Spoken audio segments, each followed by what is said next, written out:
we have to understand that Allah says, إِنَّ الشَّيْطَانَ لَكُمْ عَدُوٌ فَاتَّخِذُوهُ عَدُوًا. That indeed Satan is an enemy to you. So take him as an enemy. Don't play around with him. Don't lower your guard. Don't be laxed. He is an open adversary. إِنَّهُ عَدُوٌ مُضِلٌّ مُبِينٌ. Musa alayhi salam said. It's not a joke. Shaitan is serious. And he is an enemy. And he wishes to do harm to you and cause harm to you. And from the greatest harm that the shaitan can do to the son of Adam is playing with the son of Adam's mind. To play with his head. And to trick him and to deceive him mentally. And that was the first piece of harm that he did with our forefather. He whispered and he said things. Eat from the tree. If you eat from the tree, you'll live. You'll this and you'll that. He didn't force him. He didn't use his paranormal strength or power or speed to get him to eat from the tree. He got him and Hawa to eat from the tree by doing what? By playing with their minds. By doing what? Playing with their minds. So with this being said, once I was asked by a recovering drug addict. And this recovering drug addict, he was in charge of looking after other recovering drug addicts. They had a program in which they had integrated Islam into the 12-step recovery program, etc. So he said, Mufti, I have a question, a very important question, and a concern that we have here. Some of the brothers, they refuse to take the program. They refuse to join the program, and they say that it's haram. I said, well, what's haram? They're recovering from crack cocaine. What's the issue? The brother, he said, that this brother, he says, that it's haram. He says, Kullu ummati mu'afa. Huh? All of my nation will be forgiven except for what? Illal mujahideen. Those who are public with their sins. So if I relapse, if I fall back into my sin, if I fall back into using drugs, using alcohol, I can't tell the rest of the group about it. Because it's haram and it's obligatory for me to cover my sins.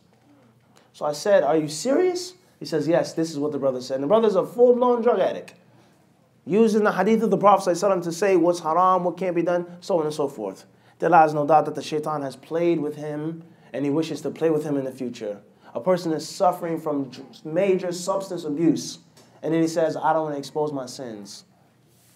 And he's a full-blown drug addict. You don't think your sins have been exposed with your wife, your children, your family, your neighbors, all of the people who know that you're a drug addict, and you've destroyed your life and your family, and you want to hide your sins, quote unquote?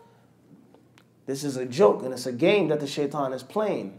So oftentimes, a person, he has a problem with domestic violence and says, I don't want to go to a shrink or a family counselor. They're not Muslims. They're Jews. They're Christians. It's going to be embarrassing. They're going to do this and they're going to do that. Okay, maybe. But when he gets sick, when he gets ill, when his tire is flat, when he needs an engine check, where does he go to? Who does he go to? He goes where? Tony. He goes to non-Muslims. Everybody understand this? And he doesn't think and stop. Is it permissible for me to tell this doctor about when I oversleep? I have a sleeping problem. I oversleep for Fajr. I have this issue, this part of my body. He doesn't think about any type of Islamic ruling. But when it comes to him avoiding his major problem that he has domestically, now it's kitab and sunnah, kitab and sunnah. We can't go to the kuffar, we can't support the kuffar, we can't allow the kuffar to have power over us. There lies no doubt that that's from the tricks of what? The shaitan. Everybody understand this? So therefore, the Muslims are human beings. The Muslims should try to handle their problems that they have among themselves. But what do we have of professional establishments for this problem? What is there? What do we have? Everybody understand this? How many? Is there a clinic here in this center? Like a health clinic? Is there a first aid kit? If I cut my hand right now, seriously, Mawjood or Mumkin? For sure. Inshallah. Everyone see the point that we're trying to get to? Is that the Muslims need to establish things. The Muslims need professionalism. And there are masjids that I've been to in which there are professional counselors for these types of problems. But if there aren't, or if a person says, I just want to go to the non-Muslims because they're more skilled, they have more experience, and nothing is against the Quran and the Sunnah directly, and it's not a necessity, then a person has to get cured. And Allah knows best. very short word, could you clarify what's the meaning of the naqisat aqlin wa deen? Because a lot of people use this sentence in the negative way. Tayyib, question says in very brief, could you give the meaning of naqisat aqlin wa deenin? Because many people are using it in a negative way. Tayyib, we'll answer the question inshallah, but we have to understand something, and that is, if we make this make sense, quote unquote, or if we give it a proper interpretation and we use wisdom, then there are 50 other hadiths, hundreds of other ayat, which the non-Muslims will use in a negative and derogatory sense. With regards to Jews and Christians, with regards to jihad, with regards to al-wala wal-bara, with regards to the creation of the heavens and the earth, and the list goes on of the problems and the doubts that are launched against Islam, which all prove that Islam is the truth. And if it wasn't the truth, then they wouldn't be fighting it the way that they are. If Muhammad was just a chieftain from Arabia, a military leader from Arabia, a person who wanted plunder, and he wanted horses and camels and women and gold breastplates, if that's all he wanted, then the people would not be talking about his religion and mentioning his name in 2018 in Canada. The Prophet never went to Canada. His armies never went to Canada. How did his religion thrive and flourish and spread throughout the world? Like, it's impossible unless that it's the truth.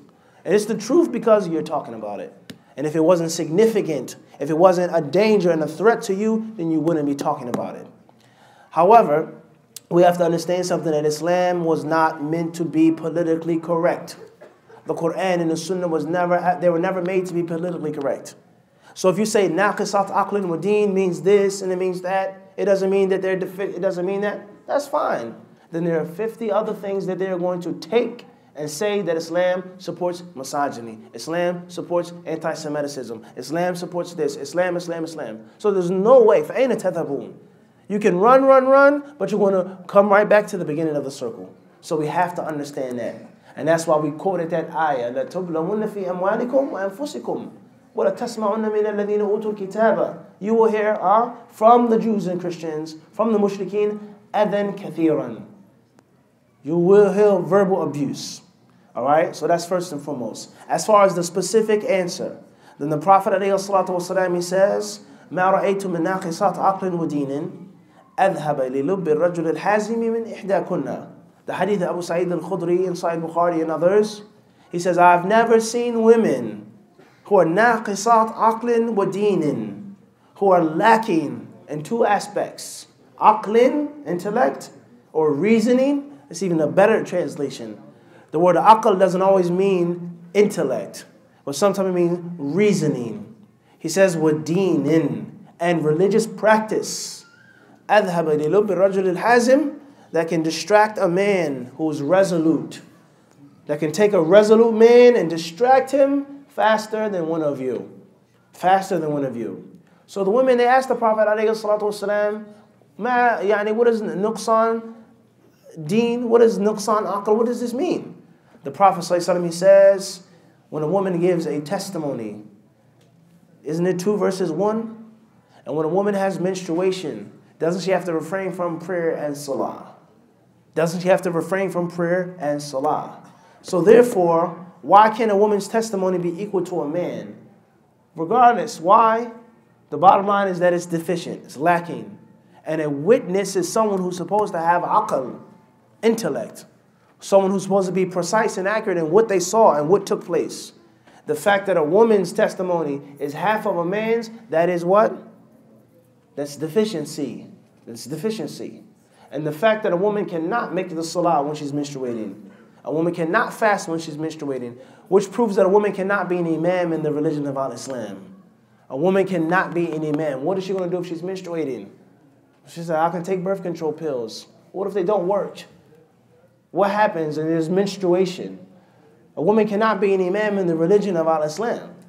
So therefore, when a man is offering salah, when a man is fasting, a woman cannot get those good deeds.